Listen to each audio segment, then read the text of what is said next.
Esteja convosco. Ele está no meio de nós. Proclamação do Evangelho de Jesus Cristo segundo Marcos. Glória a vós, Senhor. Naquele tempo, Jesus saiu da sinagoga e foi com Tiago e João para a casa de Simão e André. A sogra de Simão estava de cama com febre e eles logo contaram a Jesus. E ele se aproximou, segurou sua mão e ajudou-a a levantar-se. Então a febre desapareceu e ela começou a servi-los. À tarde, depois do pôr do sol, levaram a Jesus todos os doentes e os possuídos pelo demônio. A cidade inteira se reuniu em frente da casa. Jesus curou muitas pessoas de diversas doenças e expulsou muitos demônios. E não deixava que os demônios falassem, pois sabiam quem ele era. De madrugada, quando ainda estava escuro, Jesus se levantou e foi rezar num lugar deserto. Simão e seus companheiros foram à procura de Jesus. Quando o encontraram, disseram: "Todos estão te procurando." Jesus respondeu: "Vamos a outros lugares, às aldeias da redondeza. Devo pregar também ali, pois foi para isso que eu vim." E andava por toda a Galileia, pregando em suas sinagogas e expulsando os demônios. Palavra da salvação. Glória a vós, Senhor.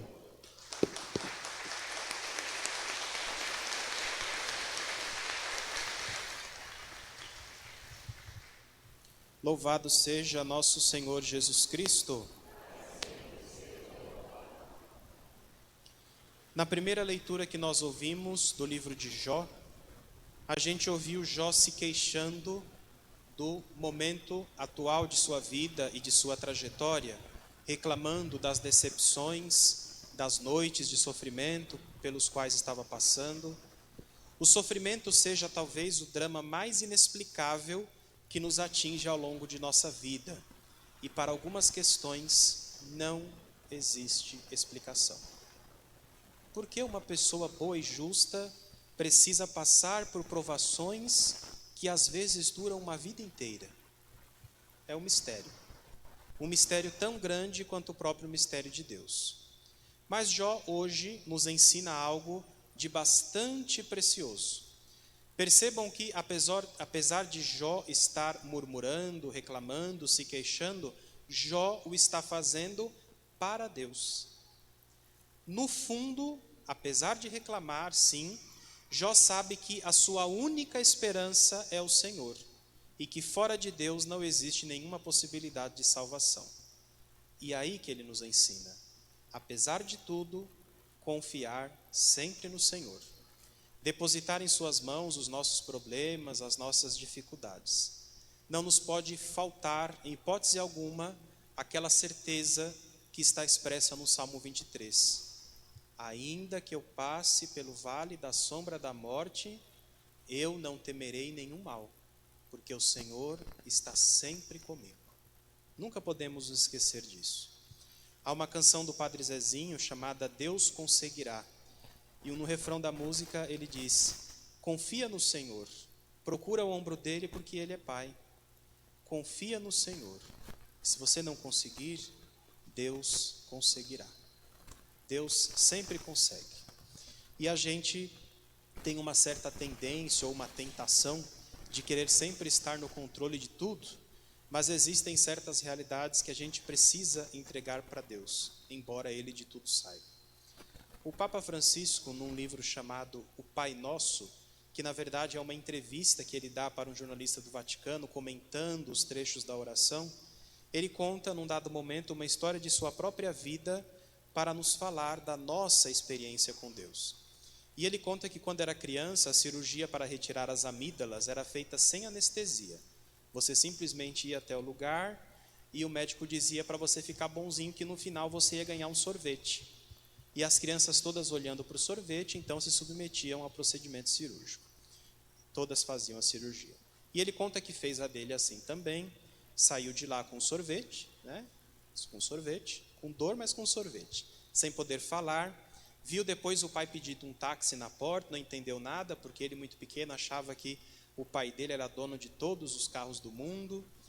E depois, quando ele pôde finalmente falar, ele perguntou tudo ao pai. E o pai lhe explicou o porquê da cirurgia, do sorvete, do carro, etc. Né? E aí o Papa conta essa história e depois diz assim: a lembrança dessa experiência de uma criança diante de um pai, que ensina e explica tudo, nos dá uma ideia de como é o nosso relacionamento com Deus. Nos dá uma ideia de como Deus é grande, mas também de como Deus é próximo. É o Deus grandioso, o Deus da glória, mas que caminha ao nosso lado. E aí diz ao Papa, até nos oferece um sorvete se for necessário. Entenderam o que ele quis dizer? Deus faz de tudo para nos atrair para junto dele. Deus faz de tudo para que estejamos próximos dele, porque ele é pai, e nenhum pai gosta de ficar longe de seus filhos. Existe aquele outro salmo que diz: Senhor, eu sei que tu me sondas, sei que me conheces, se eu me sento ou me levanto, conheces meus pensamentos. Essa realidade de um Deus que é próximo da gente, tão íntimo, não é para nos causar medo, para nos fazer viver tensos, preocupados, porque nós estamos constantemente sob o olhar de Deus.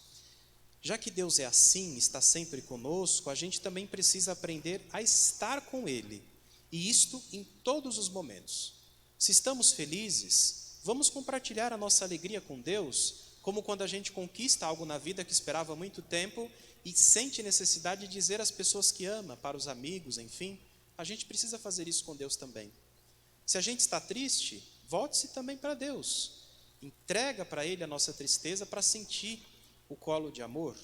Se a gente está amargurado, deposita também no colo de Deus a sujeira, aquilo que é amargura, para que Ele limpe e faça brotar do coração sentimentos que realmente valham a pena e assim por diante. Estar sempre com Deus e permitir que Ele esteja também conosco. Foi esse o pedido do salmista. Louvai a Deus, porque Ele é bom e conforta os corações. É quase um apelo. O Senhor é bom e conforta o coração, então louve-o. Louve o Senhor. Mas este salmo tem um trecho de que pessoalmente eu gosto bastante, quando diz que Deus conforta os corações despedaçados. Deus enfaixa as feridas e as cura. Às vezes pode acontecer que nas nossas orações a gente experimente um certo silêncio de Deus. A gente diz, eu não estou conseguindo discernir ou entender o que Deus está me dizendo. Eu gosto de pensar que nestas ocasiões, talvez Deus fique em silêncio até para nos colocar à prova, para ver se no seu silêncio a gente é capaz de, mesmo neste silêncio, sentir o seu amor sendo derramado sobre nós. Se a gente é capaz de ainda assim sentir-se amado e querido por Ele, como escreveu certa vez um místico. Senhor, o teu amor veio até meu coração e partiu.